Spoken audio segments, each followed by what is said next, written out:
Sepasang pengarang, cerpen Kurnia Effendi. Akhirnya bajingan itu menerima panggilan teleponku. Kukira nomormu ganti atau sibuk jadi provokator. Dari tadi aku justru menelponmu, perempuan beracun. Anjing, dia begitu fasih menyebut judul puisiku yang dibuat koran edisi Minggu sebulan lalu. Ada desir halus mampir ke jantungku. Menurutku itu semacam perhatian. Aku mau. Sialan, mengapa kami mengucapkan kata serupa bersamaan? Ladies first, kamu duluan. Katanya. Saat kami masih pacaran, sebelum putus secara tak puitis, dia acap mengutamakan aku, mempersilakan aku memilih dahulu, berpendapat lebih awal, membiarkan aku masuk rumah dan menutup pintu sebelum ia melangkah pergi. Dia bahkan selalu meminta izin setiap kali hendak mencium bibirku dengan agak kasar, atau saat berminat meremas puting payudaraku yang menegang sebelum dia selesai bilang, Aku mau. Oke, sebetulnya aku tak sudi melakukan ini, tapi ini penting buatku. kataku melalui telepon. Aku mau ketemu kamu. Enaknya di mana ya? Aku mendengar dia menghela nafas. Kita punya keinginan yang sama, tapi barangkali untuk keperluan yang berbeda. Tentu, kamu tahu tempat yang cocok. Aku nggak mau di tim. Itu mainstream banget. Aku akan dibully teman-teman kita. Kataku antisipatif. Siapa yang mengusulkan di sana? Ujarnya kalem. Dari dulu dia cool, aku merasakan. Warung kopi Rumah Anggit saja. Kapan? Aku bisa kapan saja, kecuali Rabu siang, Kamis malam, Sabtu malam, dan Senin pagi. Tuh kan, dia lebih sibuk daripada aku. Kalau Selasa petang? Kataku dan dia setuju. Apakah aku perlu berdebar menanti 2 hari ke depan? Bagiku dia bukan siapa-siapa lagi. Jejak jemari dan bibirnya sudah lama terkelupas dari sekujur tubuhku. Kecuali 2 puisinya yang masih kuawetkan dalam telepon genggam. Semua percakapan sudah kuhapus sejak terakhir bertengkar. Bukan pertikaian yang wajar karena dia hanya mendengarkan kesewotanku sambil merokok. Dan kalian tahu, itu membuatku lebih senewan. Tanpa berpikir panjang, kusiramkan setengah cangkir kopiku ke wajahnya. Dan setan alas, ia membuat video rekonstruksi penyiraman kopi dengan bantuan iblis perempuan itu, diunggah di YouTube pula. Ah, kelinci itu begitu manis dan imut. Rambutnya dicat oranye. Hati-hati wahai perempuan, kamu tak akan selamat dalam genggaman sang pemetik bunga. Dia memang seorang tukang bunga. Katanya pada salah satu kesempatan saling mengumpat. Bukan saling sebetulnya, sebab aku saja yang sibuk memakinya dan dia tampak memiliki dada seluas pembuangan sampah terakhir. Selasa petang cukup basah oleh gerimis 2 jam yang lalu. Angin mengirim hawa dingin. Padahal sejak pagi matahari begitu terik. Aku turun dari angkutan kota dan berjingkat menghindari genangan air. Dari halte itu hanya berjarak 100 meter, lalu masuk ke dalam gang yang lebar. Cukup untuk sebuah mobil menuju kedai Rumah Anggit. Sebetulnya ini juga bukan pilihan yang tepat, mengingat para penyair senior sering berbual-bual di sini. Mereka seperti baru saja menerbitkan buku atau menulis esai di koran. Padahal yang mereka bicarakan karya-karya zaman pertikaian Lekra dan Manikebu. Jarak usia kami relatif jauh. Mereka umumnya baru muncul selepas pukul 10. Aku melihat dia duduk di pojok, merokok. Rambutnya yang panjang diikat rapi ke belakang. Sengaja menonjolkan tato bibir di leher kirinya. Bibirku, dia mengabadikan setengah tahun yang lalu. Menurutnya itu ciumanku yang paling merasuk sukma. Gombal.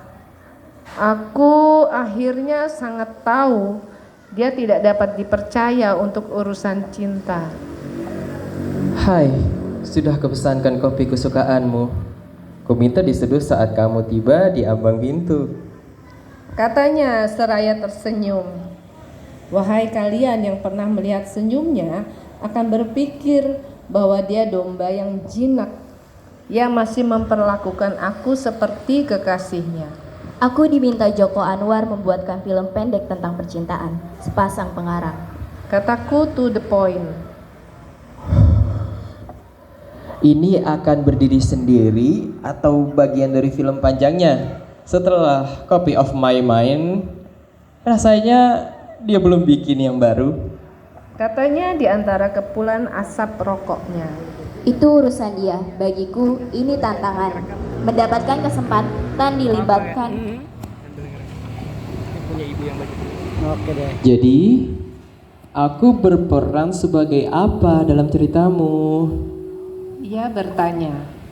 Tangannya memberi isyarat pada pramusaji yang mengantarkan kopi untukku.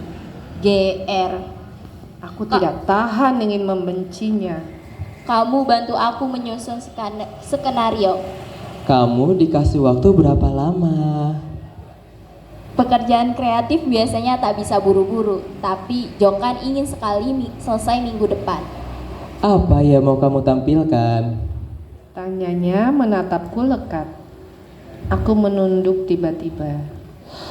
Maksudmu ini kisah tentang kita kan? Yang berakhir seperti saat ini? Kalau kamu keberatan, dari sekarang bilang. Kataku sambil menyeruput kopi hati-hati. Ujung lidahku sedikit terbakar. Buat kamu apapun boleh.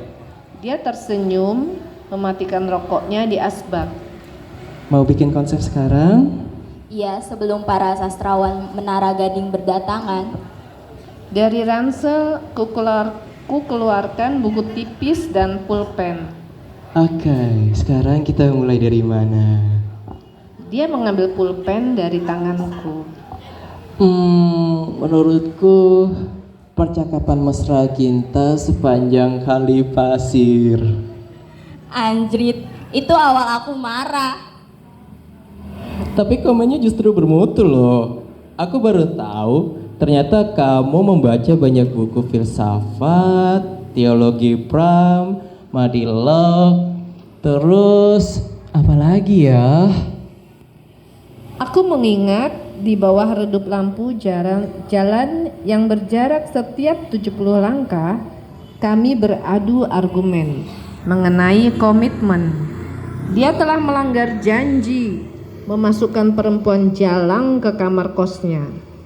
Sonya mau belajar menulis dan menggambar, katanya membela diri.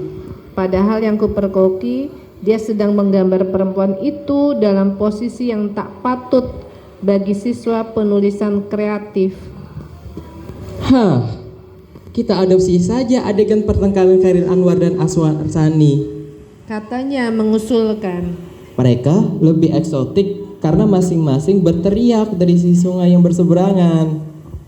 Kuakui gagasannya sering terasa jitu, termasuk saat bagaimana keinginannya bercinta di bawah bulan terpenuhi tanpa aku merasa terpaksa dan malu. Seolah kami saling mencakar dan berdarah-darah, asin ke seluruh wajah. Padahal itu percikan ombak yang berulang kali membasuh tubuh telanjang kami. Edan. Tidak. Tak akan kubiarkan putingku mengencang mengingat peristiwa itu.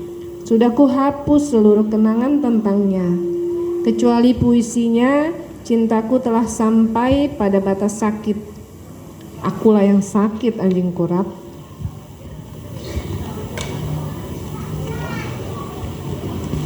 Kami mencoret-coret semacam scene plot, sinopsis akan aku garap di rumah. Dan kalian tahu, adegan akan kuakhiri saat aku menyiramnya dengan sisa kopi di cangkirku. Realitasnya, akhir hubungan kami lebih horor ketimbang puisi. Tetapi dasar tukang tenung, dia menggambarkannya begitu indah dalam video. Nanti kamu yang akan memerankan tokoh perempuan di film ini atau mencari artis lain? Tanyanya sebelum batang rokok keempat dinyalakan. Belum kupikirkan. Memang belum kusiapkan para pemainnya. Aku pulang ya, lihat sudah ada yang muncul. Dia mengikuti arah mataku. Mas Danarto kan orang yang menangkan diajak minum teh poci. Katanya. Tapi aku sudah memutuskan mengakhiri pertemuan. Aku berkemas dan menitipkan uang 50.000 di meja. Namun baru ku ingat sesuatu. Kamu bilang punya proyek juga ingin ketemu aku. Apa itu? Dia tersenyum